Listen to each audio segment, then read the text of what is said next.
और नाज़रीन, आज हफ्ता है और ख़ास पेशकश में हम आज बात करेंगे तेलंगाना में कांग्रेस और टीआरएस की खींचतान की। तो 12 मुनहरिफ अरकान असम्बली की जानिब से कांग्रेस मुकर्ररा पार्टी को टीआरएस में शामिल करने की नुमाइंदगी स्पीकर ने कबूल कर ली है। इसके खिलाफ आज हैदराबाद के धरना चौक पर कांग्रेस और अपोजिशन लीडरों ने धरना मुनज़्ज़म किया।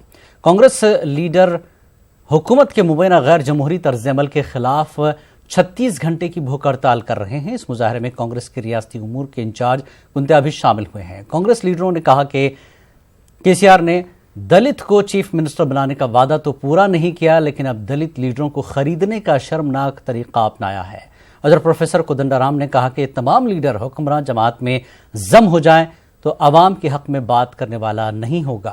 उन्होंने कहा कि किसी भी पार्टी की दूसरी पार्टी में शमूलियत के लिए सही आईनी तरीक़ेकार यह है कि उस पार्टी का सदर राजी होना चाहिए।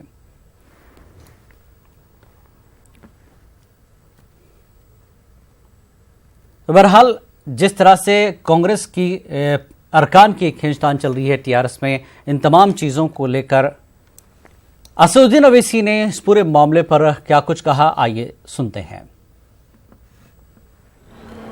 तांडूर म्यूनसिपालिटी में जब चेयरमैन का इलेक्शन हो रहा था तो इन्होंने ही हमारे 4 कॉरपोरेटरों को ख़रीद लिया था और हमको चेयरमैन के पोस्ट से डिनाई कर दिया गया।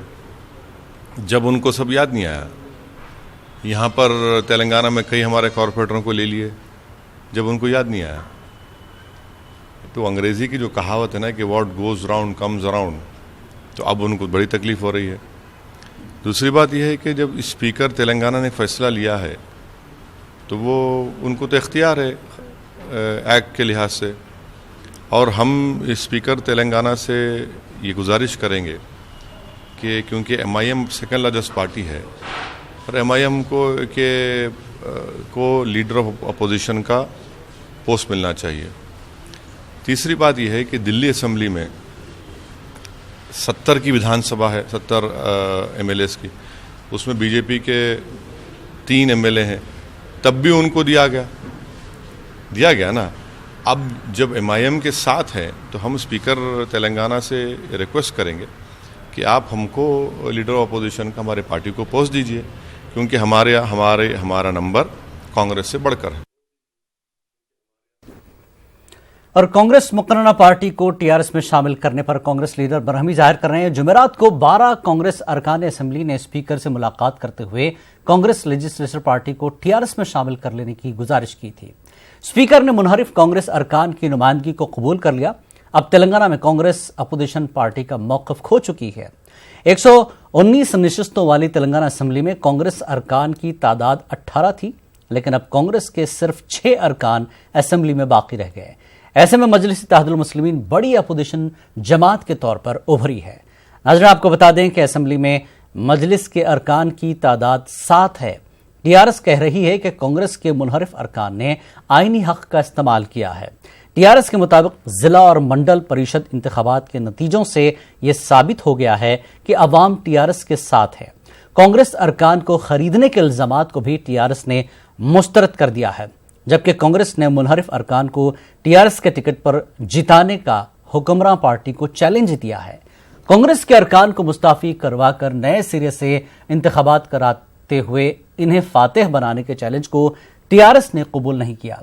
इस मामले पर बातचीत के लिए आज हमारे साथ 2 खास मेहमान होंगे जो इस पूरे मामले पर बातचीत करेंगे।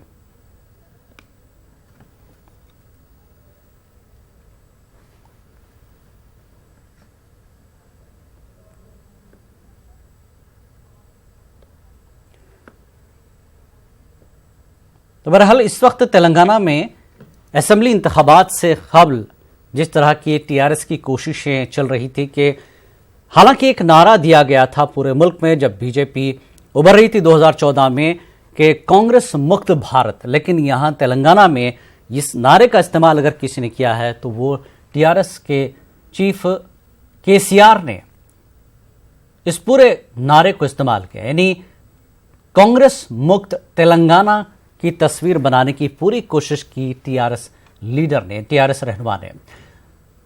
और उसी चीज को लेकर मुसलसल कांग्रेस के लीडरों को शामिल करवाया जा रहा है। टीआरएस में ये इल्जाम है अपोजिशन का। और इस बार पार्लियामेंट इंतखाबात के बाद जिस तरह की सूरत हाल रही, 18 कांग्रेस एमएलए में 12 को अब शामिल कर लिया गया है और अब सिर्फ तादाद कांग्रेस की असेंबली में रह गई है 6 की। जैसे ही 6 की तादाद पर कांग्रेस पहुंचती है, अपोजिशन का ओहदा भी अब खतरे में पड़ गया है। जिस तरह से एमआईएम सरबराह असदुद्दीन ओवैसी ने कहा कि अब एमआईएम असेंबली में बड़ी जमात बनकर उभरी है, यानी 7 अरकान एमआईएम के पास है। तो ऐसे में एमआईएम की तरफ से मुतालबा है कि अपोजिशन लीडर का दर्जा, अपोजिशन लीडर की जो कुर्सी है वो एमआईएम को दी जाए असेंबली में। तो कुल मिलाकर 12 एमएलए को कांग्रेस के टीआरएस में शामिल करवाया गया है और अब 6 की तादाद कांग्रेस में बची है। इंतखाबात के बाद जिस तरह की पूरी तस्वीर सामने आई, वो अरकान जो बीजेपी के हार गए थे उसमें से 4 बीजेपी के एमपी बनते हैं और टीआरएस को एमपी के मामले में यहां पर थोड़ा सा नुकसान हुआ है।